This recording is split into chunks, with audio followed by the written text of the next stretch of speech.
নির্বাচনী প্রচারণা শুরু হওয়ার কথা 22 জানুয়ারি থেকে 12 ফেব্রুয়ারি নির্বাচন এবং 22 জানুয়ারি থেকে প্রচার প্রচারণা শুরু হবে।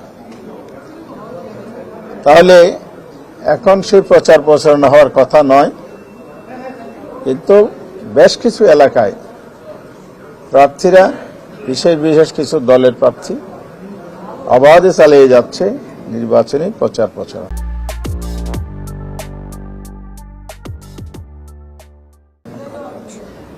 আবার আমাদের দলের প্রার্থীদের অভিযোগ, স্থানীয় সংগঠনের অভিযোগ, বাস্তব ঘটনাও তাই,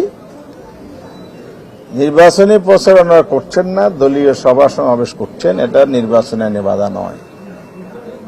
সেই জায়গায় আমাদের বিরুদ্ধে অভিযোগ দায়ের করা হচ্ছে, প্রথমত অভিযোগ দায়ের হচ্ছে না, শতপ্রণোদিত হয়ে ম্যাজিস্ট্রেট এবং নির্বাচনী কর্মকর্তাগণ হয়রানি করছেন, এই অভিযোগটা আছে।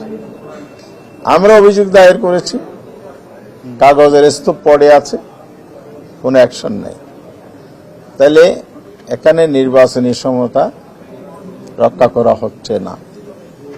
একদিকে আচরণবিধি লঙ্ঘন করছে তারা, তাদের বিরুদ্ধে কোনো অ্যাকশন নেই, আর যারা আচরণবিধি লঙ্ঘন করছেন না, হয়রানি করার জন্য আবার তাদেরকে জরিমানা, নোটিশ, নানাভাবে কার্যক্রম চালানো হবে। কমিশনকে আমরা এটা বলেছি, এটা বন্ধ করতে হবে। সমতার জায়গায় দলীয় প্রধান হিসেবে বাংলাদেশের যে দুটি বড় দল প্রতিদ্বন্দ্বিতায় জোট গঠন করেছে বা নির্বাচনে অংশগ্রহণ করছে, সেই জায়গায় সমতা নিশ্চিত হওয়া উচিত ছিল। রাষ্ট্রীয় প্রটোকল, নিরাপত্তাজনিত বিষয় যদি থাকে, তাহলে এখানে ইকুইটি আসতে হবে, ইকুয়ালিটি মেনটেন করতে হবে, এটা আমরা বলেছি। ওনারা আশ্বস্ত করেছেন, গতবারও আমরা একই কথা বলেছি, আশ্বস্ত করেছেন, কার্যকর কোনো পদক্ষেপ নেন নাই।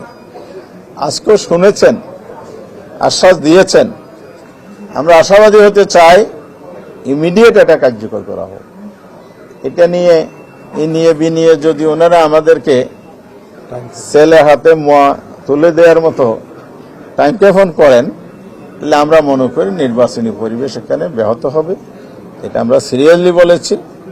জনগণ যখন দেখে এই গভর্নমেন্ট, এই কমিশনের সহায়তায় কেউ বিশেষ সহায়তা পাবে, সুবিধা পাবে, সেটা আমাদের এই নির্বাচনের ভোটারদের উপর ইনফ্লুয়েন্স তৈরি করবে। এটা ইনজাস্টিস, এটা অন্যায়, এটা বন্ধ করতে হবে।